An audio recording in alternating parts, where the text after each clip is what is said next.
Hello everyone and welcome to day 2 of our daily Propulsion Swimming Podcast during the Paris 2024 Olympic Games. And this is where it starts getting really interesting for you guys because we finally got some finals to discuss. We've got some results on the books and we've got some proper swimming to talk about, not hypotheticals, who's going into finals so fastest, who we think's going to win. We can discuss winners at this Olympic Games.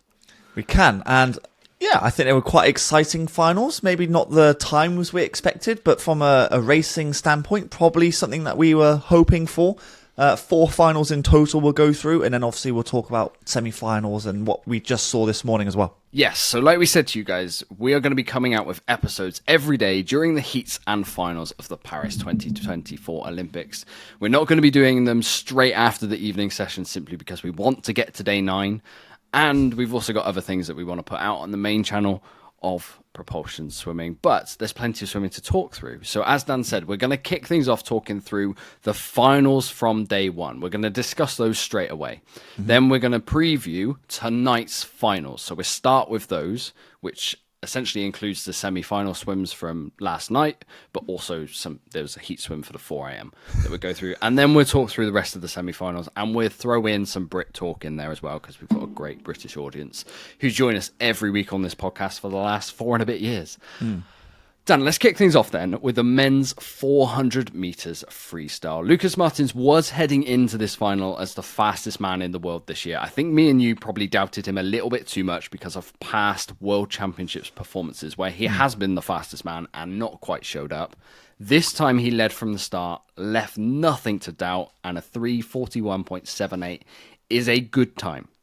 It is a good time, and I actually uploaded a video last night about the shallowness of the pool and is it having an impact or not. I'm not quite sure. I'm still not sure. Yeah, I'm not sure, but the times are quick. Like a 3:41, if you were to say someone were to do that time in Tokyo, that's extremely good going. Yeah, exactly. So I'd actually could it be quicker if the pool was deeper? Maybe, but I think we're probably reading too much into it right now. Martins, I think, is a deserved winner. Fastest throughout this whole season, fastest in the final, led from the start, like you said. Was comfortable, I think, the whole way. I don't know if it made it easier for him because, let's say, the other faster swimmers, in fact, the other podium swimmers as well as Sam Short were kind of outside, like not in the middle lanes. For everyone. So I don't know if that helped him in some sort of way, but he led from the start either way, both in the heat and in the final. So I think a rightly deserved winner. Yeah, first German gold medal in the swimming pool since 2008. You saw the emotion afterwards as well. It was brilliant.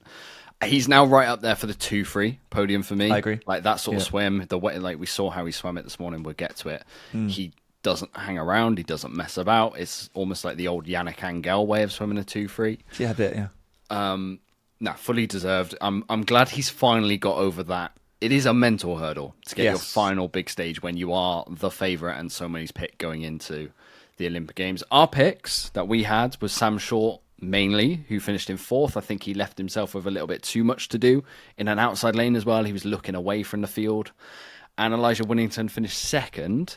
3rd, we didn't talk about Kim enough simply because his heat swims, again in the 2-3 this morning, have not been special and didn't feel as full of confidence.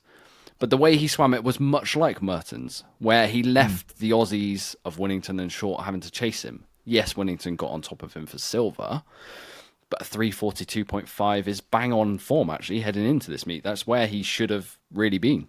And maybe he's someone we need to look out for in the 200 because it looks like he's just doing enough to qualify for this final and then the semi-finals later on for the 200 free. But then he steps up when it counts the most. So maybe someone we need to look out for. I think Martins is someone to look out for in a 200 free as well. I'm talking about the 200 free now. Because the confidence must be now sky high. And Elijah Winnington did exactly what I thought he would do and come back. He was charging at the end, to be fair, wasn't he? But it just didn't quite have enough to catch up with Martins. And Sam Short, I suppose, our prediction on our very first final came up short. Funny. But, I promise it's not going to be an episode full of puns. I don't know if he got the tactic wrong. After maybe the illness has taken more out of him than we think. Yeah, possibly. I don't know because it's not the way I thought he would swim it. Not the Sam Short that we spoke to on a podcast not so long ago. But I thought he would just attack it from the gun. And he didn't. Martins effectively did that. So, it's a shame, I suppose. But we still got more races to go, and we'll see if the longer distances suit him for the rest of the meet, I guess. I wanted to just bring up Elijah Whittington just a little bit to finish this conversation about the 4-3. He is a class act. Like the way he raised Merton's hand to the sky to say, like, this is the guy's the winner, and then he put out a post afterwards saying redemption, like silver place at Olympic Games. Most people, like, everyone aims for the gold, but you could see there was elation in the fact that he got that silver medal, and he was genuinely happy to see Lucas Martins get on top of the podium as well. It takes a lot of character to admit defeat, I suppose. Effectively, silver is defeat for him. And it shows a lot about who Elijah Whittington is, and I think that puts him in the good books of a lot of swimming fans, especially the Aussie swimming fans as well. Yeah. Next final on night one was the women's 400 meters freestyle. This was billed as a brilliant head-to-head. Dan, you got the call right. I'll hold my hands up. You've been saying for the last 4 weeks, McIntosh is going to be the challenger, not Ledecky. I was so hopeful to just brag then, but you've kind of taken it away. But it's fine. I'll hold my hands up straight away. But it was Ariane Titmus who got the gold, the first Aussie gold on the board. We'll talk about the medal tally as we go through these Olympic Games because it will be a talking point. Of course. 3:57.49 is fast. It's not as fast as she went. This is where the questions of a slope will come back in because of this race. But it is a bit of a case of get the job done, win Olympic gold. And that's exactly what she said in the interview afterwards on when we were watching on Discovery, weren't we? And she was very much like, it's not about the time. I just wanted to win, and that's effectively what she's just done. Yeah. Kind of similar to Martins, I suppose. She took it out from the front and then just held on. She really pushed the third 100 to kind of put McIntosh, because McIntosh was staying with her for the first half of the race. I was and impressed with McIntosh. Yeah, and then Titmus just left on a third 100, and then it was just too much for McIntosh to catch up with Titmus in the end. But she really did test her, McIntosh, and kind of gave her a race. Yeah, I think that was what was needed, actually. Otherwise, it could have very easily been a Titmus walkover in the end, which would have then been a bit of a less dramatic kind of spectacle, wouldn't it? You've always bigged this race up. Like we did women's races to watch heading into the Olympic Games. We did a video of that, and you put this third on your rankings. Did it live up to your expectations? Well, no, not really. No. It's kind of, in fact, it's exactly the way I thought it would go in terms of who placed where. I knew Titmus was favourites going in. I think McIntosh was always going to be the one to challenge her. And I just don't know if Ledecky now has that speed for the shorter distances, of which 400 for her is a shorter distance. 8 and 15, she obviously is the favourite and probably will win the gold. But the speed is just not there for her right now. I suppose, what I like in races is all about drama and being close and not knowing who would win. In that sense, it was. It was a little bit, yeah. But again, it's the times. I mean, everyone's expectations was that it's going to be a new world record, seeing as though Titmus was only hundredths off it in I'm not even sure at due time. The top end of it for me, like the winning time, I'm still taking it with a pinch of salt, given it's an Olympic Games. It's more that there weren't 4 under 4. I think that's the bit that doesn't live up to the expectations for me. Yeah, well, yeah. It's weird because McIntosh missed the podium at Worlds last time out. Well, in Japan, I'm kind of disregarding Doha. But and then Erica Fairweather also didn't break 4, which I think she'd be actually quite disappointed with as well. So Ledecky was disappointed as well. So I think there was happiness, but also sort of bittersweet kind of feelings, I think, in the race. Women's 4x1 freestyle final then. This one always looked like an Aussie gold on the cards. I think the drama came for the battle for silver. And in yesterday's preview of the racing, we spoke that world record might be on the cards. None of the girls really blew the doors off. They all went 52s low, with Meg Harris going to 51.9. We were surprised about her taking that anchor leg, but actually when you swim the fastest time, you're justified. Disappointed that this world record didn't quite get touched, but then maybe realistically we never thought, before the games, we never thought it was in touching distance. And then we saw the heat swims and thought, oh, maybe. But no, they were all around about where they should have been, the Aussies. Well, that's just it. It was one of those races across the board, actually, in every country. It seemed like they were all solid times. 52.2 roughly was a time that most swimmers hit which is actually a very good time, but there wasn't any sort of outstanding swims. No. Whereas in the heat, Sjöström went a 51.9. You had Emma McKeon go a 51.9. I know Meg Harris went a 51.9, but outside of that, there wasn't really anyone who blew the doors off, So there was no real talking points as such because everyone did exactly what they were kind of supposed to do, I suppose. Australia got the win. I think everyone predicted that. The world record was always going to be tough, with that one split of 51.6 from Shayna Jack back when they broke the world record. That's always it's a kicker.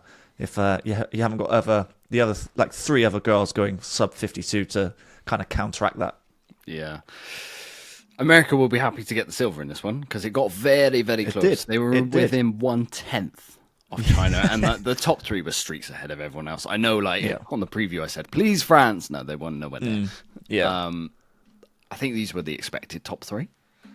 I think so. That's the way I predicted it, these 3, I think. I've made all these predictions. We both hoped France would pull something miracle off. Yeah, I mean, the Canadian team was also quite strong, so the France team were always going to have a struggle to make this podium, especially with the top 3 that actually came to get their medals. But I kind of think that was the way it was supposed to go in this relay. Let's talk about the Brits then, because we had a women's team in this relay. They finished 7th. Like we said in the preview, there's encouraging signs to come in the future. I think a lot of these girls swam solid swims. Anna 53.3, Eva Caro at her first Olympics at 17:53.7. Lucy Hope at 54.9, Freya Anderson 53.2. So the future's bright in the terms that there's some great names coming through in the age groups of aquatics, GB, British swimming, UK swimming, whatever you want to call it. Whichever one you call them. And the signs are actually really encouraging for the rest of this meet. I know for you, I said, Anna's 50 is looking very good. The way she led this out, she was first at the turn. First to 15 looked incredibly strong. Freya Anderson looks like she can pull off back-to-back swims in one day, which it sounds like a professional swimmer should be doing this. But glandular fever is not that simple. I really hope now she goes in the 4x2. I really do. I think she's good for the heat, and then we'll have to judge how well she does in the heat swim, whether she swims the final or not. Yeah. I mean, 7th place in this world field, I think that's near enough where we expected them to be. Yeah, I think, like you say, everyone had solid swims, and maybe, we don't have quite the depth behind to kind of had heat swimmers, and then you had sort of like in the men's side, you have Matt coming in, or, whoever coming in to try and replace. We don't have that on the women's side just yet, but like you said, there are some youngsters coming through who could potentially fill that sort of void that we have, and then hopefully that builds us up from 7th that we finished, and hopefully that gets us closer towards the podium. Men's 4x1 freestyle relay then. This was, as a Brit, fairly disappointing, but as a race, it was really, really good. There were some amazing splits throughout this. And again, this whole conversation of if this is a slow pool, a fast pool, I think everyone's reading too much in it. When you've got Hunter Armstrong going a 46.7. Yes, good, isn't it? By the way, I think his 100 freestyle's better than his 100 backstroke. It seems that way. Yeah. You've got Kyle Chalmers, King Kyle, dragging an Australian team to silver with a 46.5. And the rest of that relay team, by the way, went 48.0, 48.0, 47.7. That is not a silver medal Olympic relay team. It's not, is it? Really? No. That is King Kyle at his best. It is funny because you look at the Chinese team and you think, there's one, maybe 2 outstanding swims. And then the other ones are sort of again, your sort of 48s, maybe 47 really highs. Yeah. Australia, you just kind of said the same thing. The Americans were probably the only ones to have more than 2 decent swimmers in total, let's say. Looking at the splits, so Jack Alexi, obviously the Americans won gold. Jack Alexi went 47.6, just Chris Giuliano 47.3, Hunter Armstrong 46.7, Caleb Dressel 47.5. So there's nothing there that I'm going to talk with a British head on here. There's nothing there that the British team couldn't have produced other than a 46-point mid to high.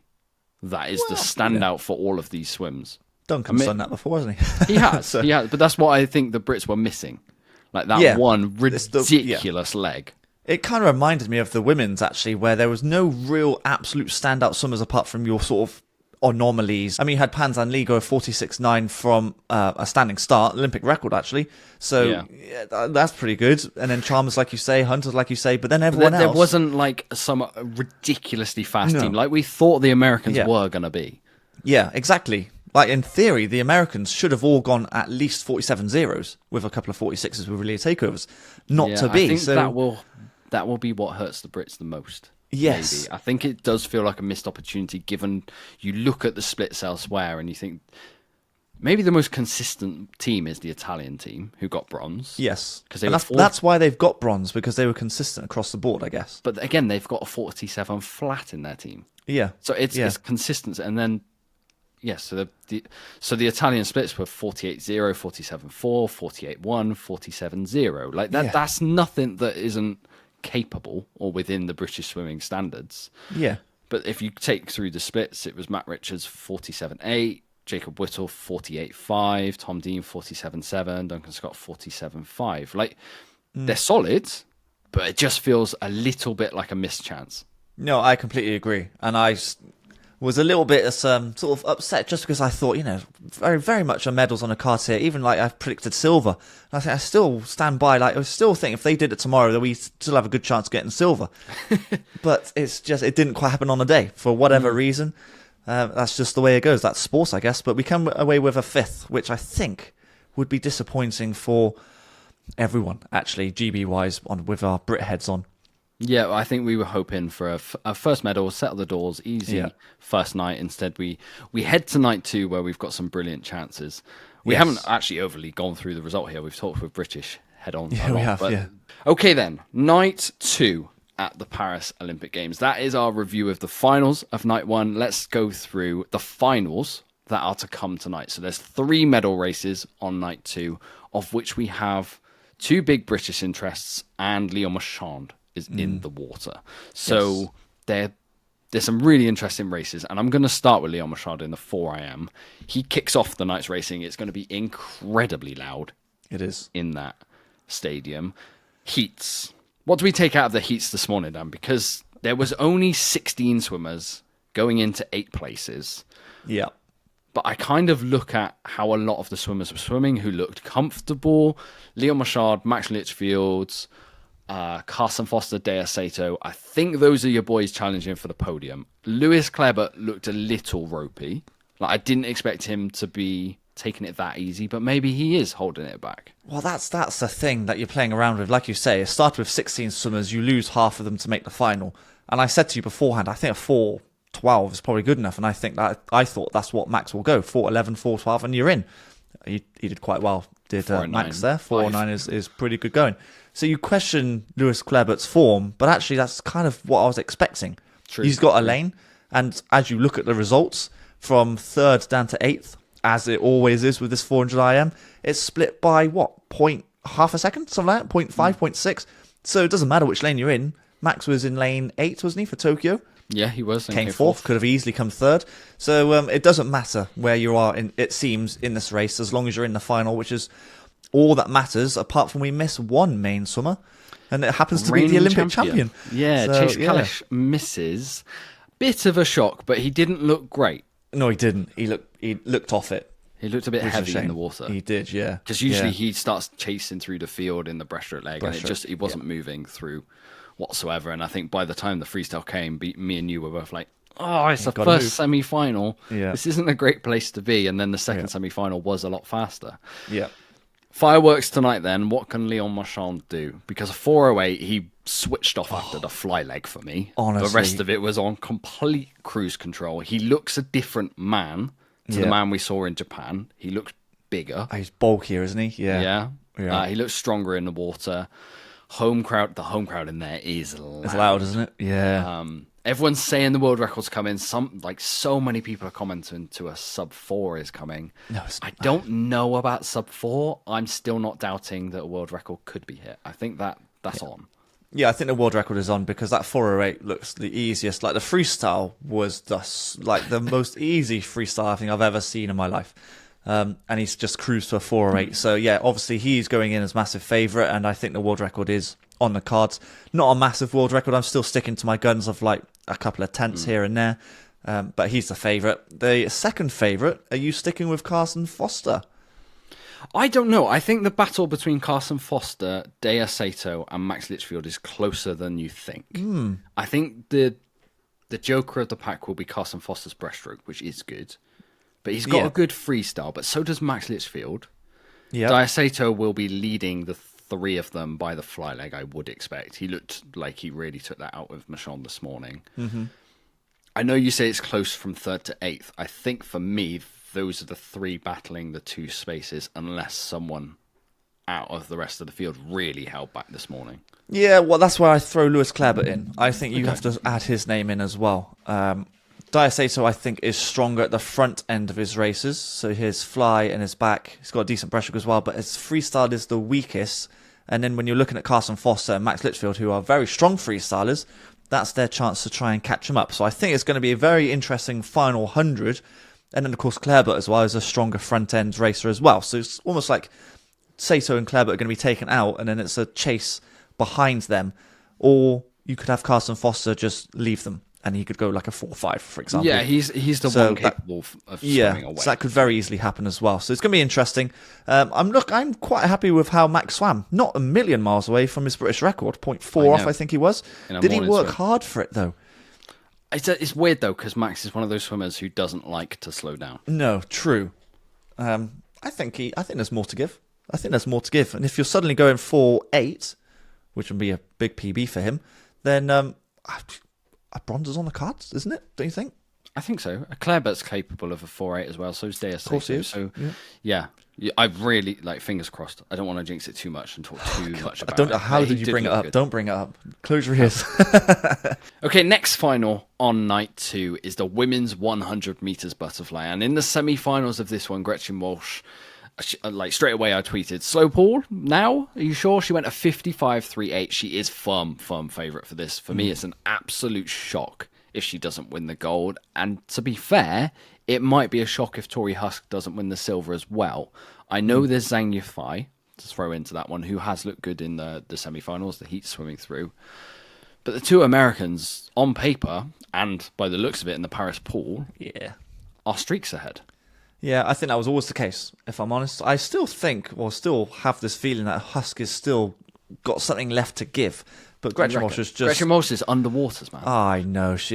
I wouldn't... She's quite explosive, right? But she hasn't got the reaction off the block. You're like 0.7 off the block. It's slow. And then she comes up fastest. Yeah, and comes up first. It's a weird thing. But then off the turn, the undulation, the flexibility, long muscles are strong muscles, right? And she uses that so well. The streamline is incredible. She takes chunks. And Maggie McNeil's in the pool. And Maggie McNeil's got some good underwaters and the best on swimming YouTube. Maggie McNeil has the best underwaters, according to everyone. Gretchen Walsh is just absolutely flying at the moment. Olympic record, and honestly, I think I said to you at the time, I think it's a low. Well, yeah, definitely a low 55. I think maybe a high 54 could be on the cards here. She is looking... It's inevitable, obviously, I think. It's just, she looks very, very good. She's double jointed in both shoulders, which I didn't realise, but it explains the range of motion she's got over the water. But she's looking good for gold for me. I don't think anyone beats her. Yeah, it would be a real shock. Everyone else is around the low 56 mark. Everyone sub 57 to qualify for this final. So, yes, we're maybe talking very prematurely when we're saying Tori Husk is the favourite for the silver, but actually the fight for silver to bronze is across the whole of this final. Whole lane 1 to 8. Yeah, but that's why I think Husk has got more to give. I think she will leave that sort of 56 mark and then find herself in the 55 mids, where she was at US Trials, basically. I mean, Maggie McNeil could get down to there, so could Zhang Yifei, maybe Angelina Kohler as well. Possibly. Emma McKeon's a 55 swimmer on a day. Do you know what the problem will be when we watch this final later on? We're just going to watch Gretchen. No one else is going to watch anyone else because Gretchen's going to be like half a second, maybe more above a fast than everyone else. Yeah. So we're not going to know because we're just going to see, is Gretchen going to go a world record? Oh, and that's it. That's all we're going to watch. So, we'll see what the minor medals turn out to be, but all eyes are on Gretchen, let's face it. Yeah, and then in the final of day 2, it's a little bit later on in the session, but we get the finals out of the way in this podcast straight away. The men's 100 meters breaststroke. Now, we talked after the heats that Adam's now the favourite. I think we were bullish Brits when we were talking that. The semi-finals, it's still looking like... I wouldn't even say a 57's going to win it. Well, if he swims a 57, he might have won. He goes in fastest to the final with a 58.86. Fastest seeds, our favourite going in. Ching didn't look great in second, I think it was, in a 58.93. Everyone in this, their last 15 metres doesn't look right. It doesn't, does it? It's not just Adam, it's the whole field. Something doesn't quite look right. Whether they are holding back and slowing up and they're just not catching the water for that last 15 metres, or they're really, really quite tense. It's one or the other, isn't it? Whether they must be stepping off the gas and not showing their hand, which Adam is kind of alluding to in interviews, or they're all suffering the last 15 metres and just trying to get to the end. It's one of the two. I'm being positive here. I think they're all trying to save something back and not showing how strong they really are. That's what I'm hoping. That's what I'm hoping for. Anyway, it's become a race of time is irrelevant as most finals are, but like it's not quick compared to what Adam can do. He's like PB +2 here. You know, Chin's PB +1.5 at the moment. Time is irrelevant. It's just who can get through that final 15 metres, because the first 80 metres of Adam's race is brilliant. Honestly, brilliant, especially around the turn and just getting to the end. It's bizarre, but again, it's not him. It's Chin. Chin doesn't look good either. Don't know what to make of it. Honestly, I really don't. The way it's been raced so far, you'd expect Adam to be the first to 50 heading into the final. In the final, he'll be the first to 50. Then it will be, can he hang on? And well, it's not even can he hang on from a charging Quinn, because I don't think anyone's charging back at him, which might be why he's taking it out a little bit faster than everyone else right now. Yeah, I mean, honestly, I think the final, like I said, is not going to come down to time. It's going to come down to there's going to be a lot of pressure, because I think all these guys know they're not absolutely firing time-wise. But none of them will feel like they're out of it either. No, that's the thing. Sometimes that releases the pressure when you think, oh, well, Adam's miles ahead.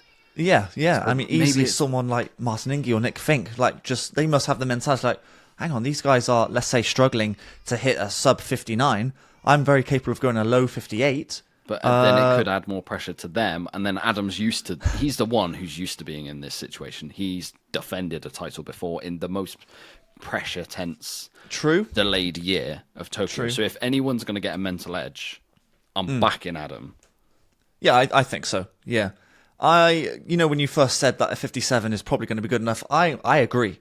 If someone goes to 57, I think that's gold. Yeah, I think so as well. So if Adam can repeat what he did at trials, which was really only good. It was in April, wasn't it? Yeah, I think that's good enough. A 57.9, I think that's good. Can he do that? Well, I hope so. I really do. I'll tell you what then, that's the three finals out the way. What's our podiums for all three of them? We've not gone through them. So the men's for IM. Marchand win. He's going to win the gold. I am going for I think Carson Foster will get second. I think he's capable of going, let's say, 4.5, 4.6. And then, being British here, I'm going to go for Max. I think Max gets one over on Clarebutts, who then finishes fourth. But it's very close. I think Max showed more than Sato as well in the heats for me to make it look like he can back up that swim again. And you never know, like, bronze could be a 4.09. Very much so. I think it's a 4.08, maybe a 4.07.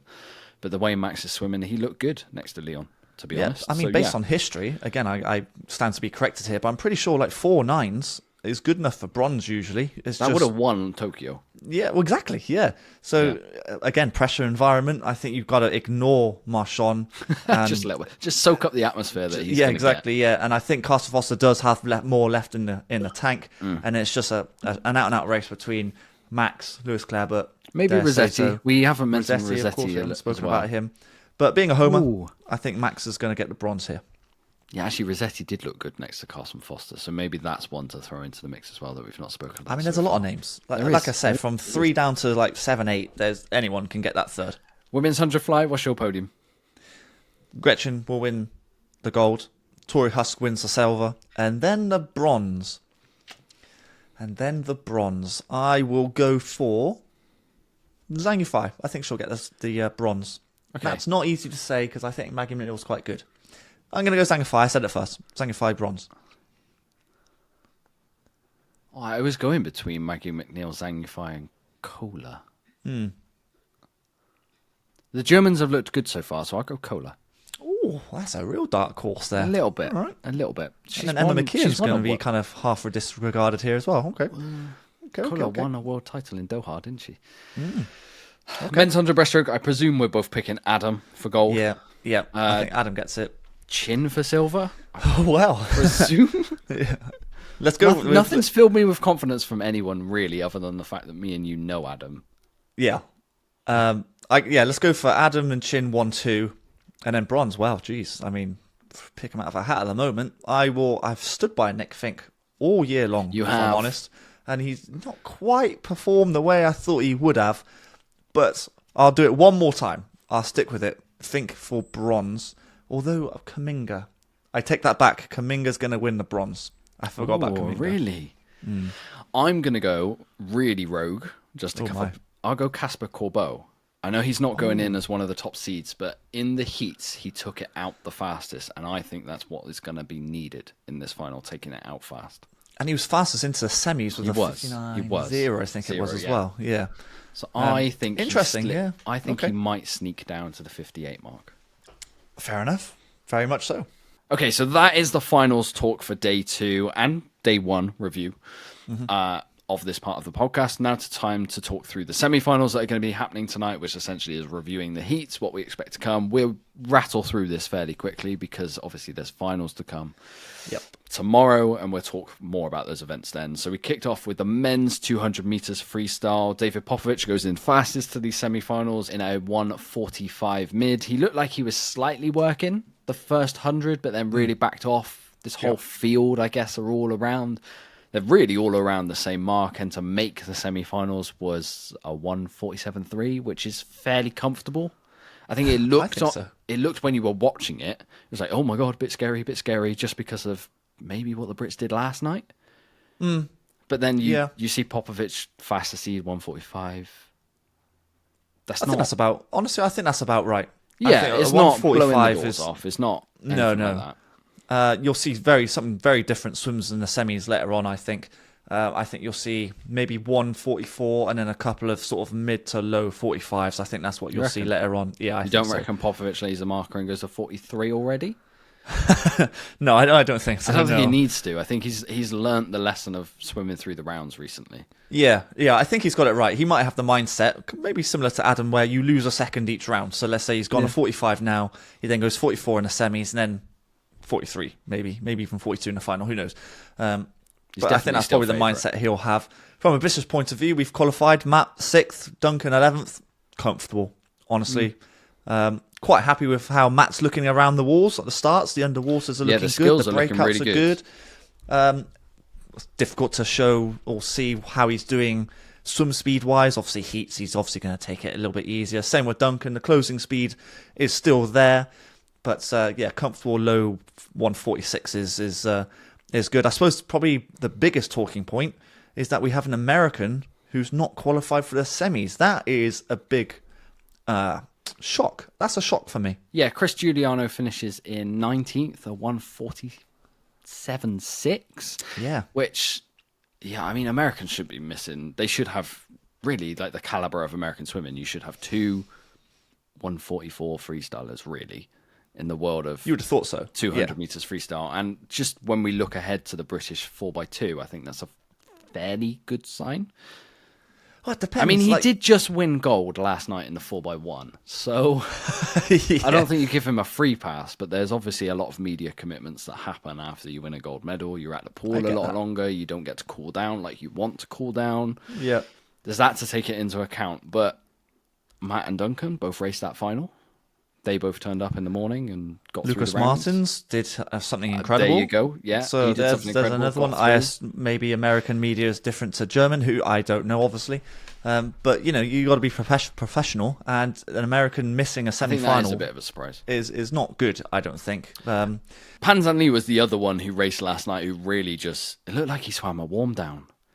1:49.4. Strange. Both Chinese swimmers were nowhere near it today, which was really odd.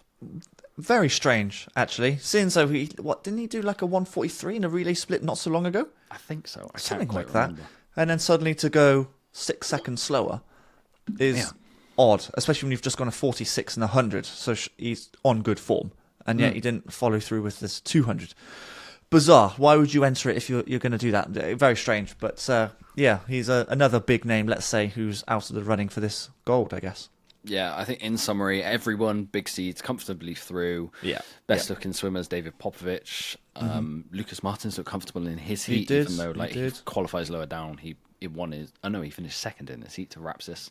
Wang Sunwoo is going to be a name to look out for. Maybe Kim Woo Ming as well, 2 Koreans. I know he's had some dodgy heat swims so far, but the 400 free was pretty good. So yeah, he's come good, so we'll keep an eye on him for sure. It is going to be tight to make this final. Don't get me wrong. You want to be in the second semi-final if you're racing this. So yeah, I mean, what time do you reckon it will take to be a top 8?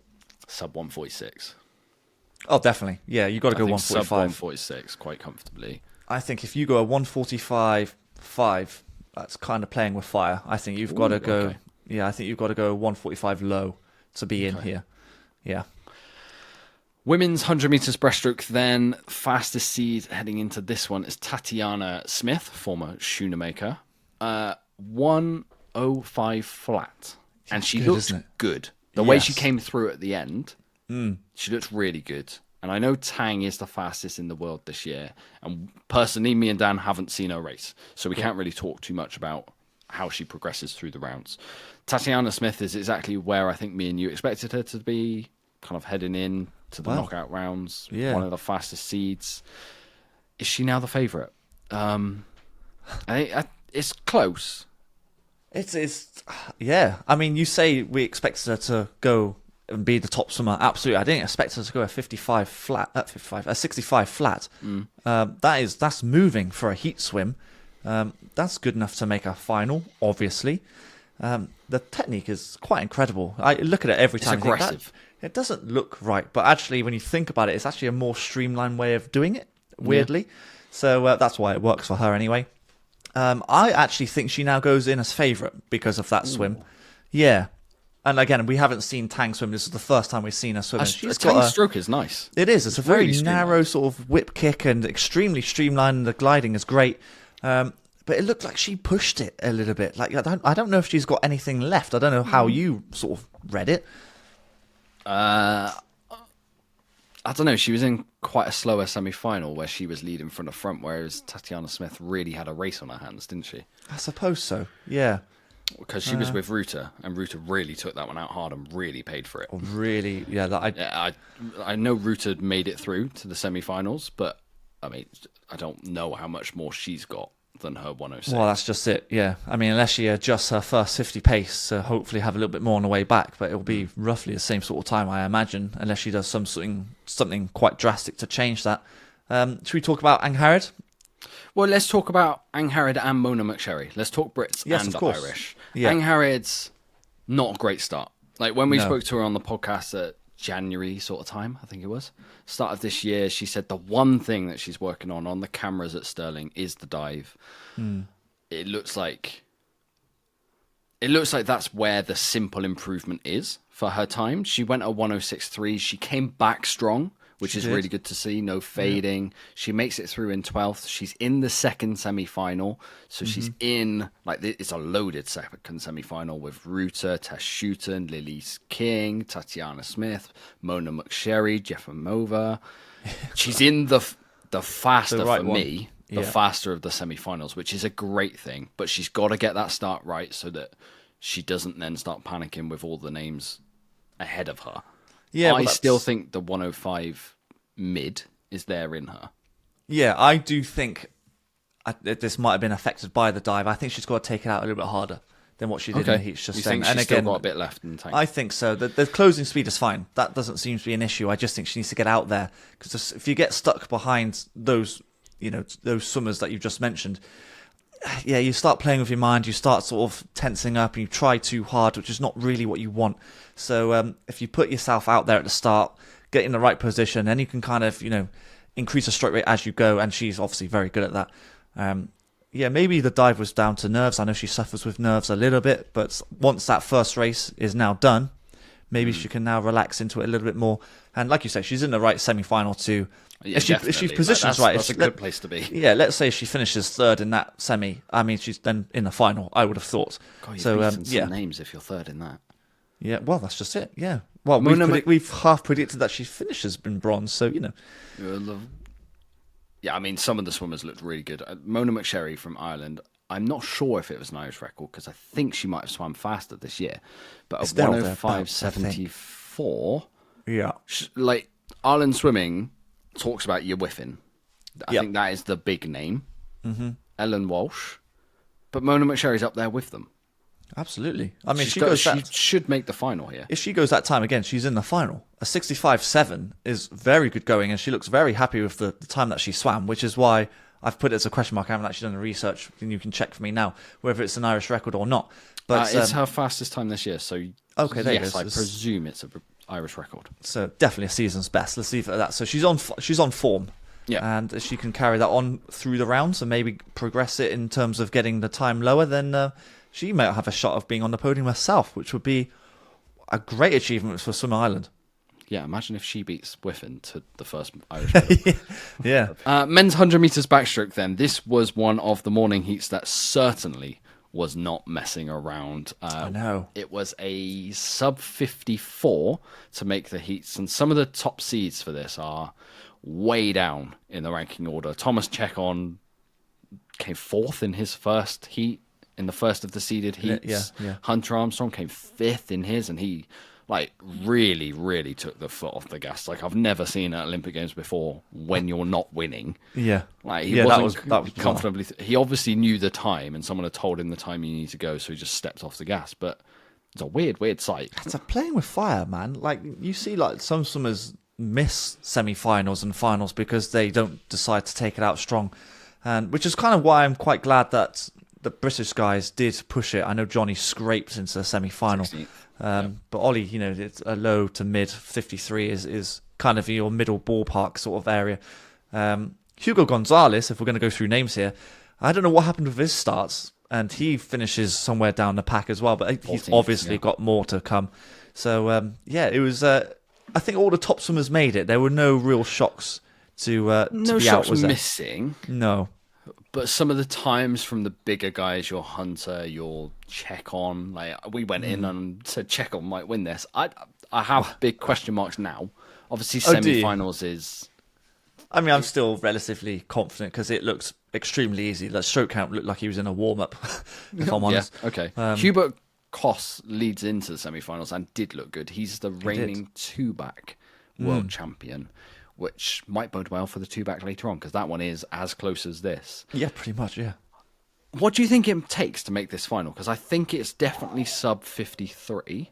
It's just how much sub 53. Yeah, very much so. Because I actually think Ollie might have to hit a British record to make the final. Oh, do you think? I really do. I think it might be a 52.7, around that mark, because these boys are flying. Yeah, I wouldn't disagree with you too much. Maybe a little bit slower, 52.8. But yeah, I think Ollie. There's no hanging around for both Ollie and Johnny here. You've got to bomb it now. This is almost your final. The field is too deep to mess around now. You've just got to go for it. Definitely a 52 for sure. 52 low is definitely in, and the 52 mids, I think you're in your sort of mid bracket, I guess. So yeah. Ryan Murphy looked good. Christou looked good. Some of the big names are right up there at the top of the board. Your Xiaoyu. Yeah. But yeah.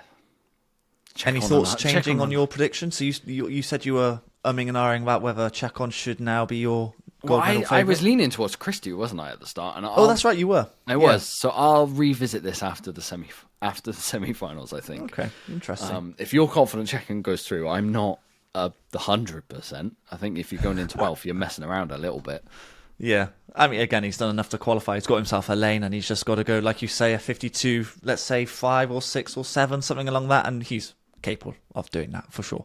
Yeah. So, And then we went from some of the fastest heats that we've seen so far in Paris to some of the slowest. The women's 200 metres freestyle to make the semi-finals in this is a 1:59.2, which is weirdly not very deep at all. There's no Brits racing in it. I think Freya and Abby very much could have raced in this and could have got through the rounds, maybe even made the final. Yeah. But they pick other events, which is within their own right. There's a strong chance for the 4x2 relay. They're both in the IM races. They've got busy schedules in their own rights. This one, the podium for this is tough. It's a bit like your 200 meters backstroke, which I guess might be why the depth isn't quite there. Because to challenge the podium of your Titmus, your O'Callaghan, Jorge, maybe bronze right now, maybe Weinstein, it's tough. You've got to go 154 and below to make the podium. Yeah, I think so. I mean, the top two are so far ahead, you kind of ignore those, don't you? A bit like you say, the women's backstroke, because Kaylee and Reagan are so far ahead. Yeah, you just I think it does have a them. detrimental effect on how many people actually want to race this. Yeah, I think it must do, surely. Because a 159.2 is not rapid. It's not. We've got loads of swimmers that can do that. Yeah. Loads of swimmers. I think all of our relay is going to be able to go sub 159 when it comes to it. And they could have easily made the semi-final. Would they have then moved on to the semi-final? I mean, quite possibly, if I'm honest with you. From the semi-final, yeah. Move into the final. I honestly, I think so. Like maybe a 157 would make the final. Yeah. Freya Colbert can obviously do that. Freya Aronson, if she wasn't with glandular fever, could easily have done that. I think Abby has done that as well. It's a weird event where we'll be going... I think we're going to be going into the final blind of who's swimming faster. I say blind. We just know it's an Aussie head-to-head in the final. It is. And when you've got no Summer McIntosh as well, the third place is up for grabs. I think Mary Sophie Harvey has gone in fastest, and I suppose based on that, you put her as the third favourite, I guess, for that medal. The Chinese swimmer. Oh, yeah. I mean, she had a dreadful 400, so she's got to do well in this one. Yeah. So there's what, 3 of them fighting for bronze, I would say. Weinstein, yeah. The bronze fight is there. Yeah, it is, definitely. But again, it's similar to the situation with the 100 fly. I think we're just going to be watching the top 2, and then you know, whatever happens behind, which is a shame in one aspect. But yeah, we're just going to be watching the top 2. Who's your favourite? Are you changing your prediction based on this heat swim? No, I still pick Titmus right now. Are you? I'll stick with O'Callaghan still. She's got the confidence of a gold behind her. Yeah. Okay, so that just about rounds up day 2 of the Propulsion Swimming Daily Olympic podcast. Thank you so much for everyone who's joined in. We will be back tomorrow between the heats and semi-finals, like we've promised you every single day. We'll be talking about tonight's finals, which hopefully, fingers crossed, the Brits get on the board. We're homers here, but potentially 2 world records as well. Yes. Yeah. What do you reckon? Fingers crossed. Let's get rid of that slow ball narrative, even though we've done a very good video on it, which I suggest you go watch on the main channel. Yeah. Let's hope we get rid of that narrative, and it is a belter of a final, even though there's only 3 medals to be handed out. Yeah, well, again, you've got the semi-finals to watch as well, which is always quite interesting. But the finals are the ones you want to watch, and Marchand, I don't know if a sub-4 is on the cards, but I think a world record is within grasp. And then we'll have a real experience of what the French crowd are all about. Yes, I'm going to put my headphones on and turn it up to loud for that event. Yeah, I'll watch it on this screen, actually. I'll watch it with headphones as well. Yeah, nice. Okay, so that just about rounds up today's podcast. If you haven't subscribed already on the Propulsion Swimming Podcast YouTube channel, head over there and leave all your comments below who you think is going to win tonight and your thoughts on the finals that have happened so far. And me and Dan will see you guys in 24 hours. Yeah, I bet that's difficult to say when you can't see 7 days. Really hard, isn't it? Thank you for listening, everyone, and we'll catch you on the next one. You've been listening to the Propulsion Swimming Podcast with Scott and Dan. We want to thank you for joining us and invite you to subscribe to the show, as well as checking out the Propulsion Swimming YouTube channel for weekly tutorials and videos to get your swimming fix. We will be back next week. Until then, we'll catch you on the next one.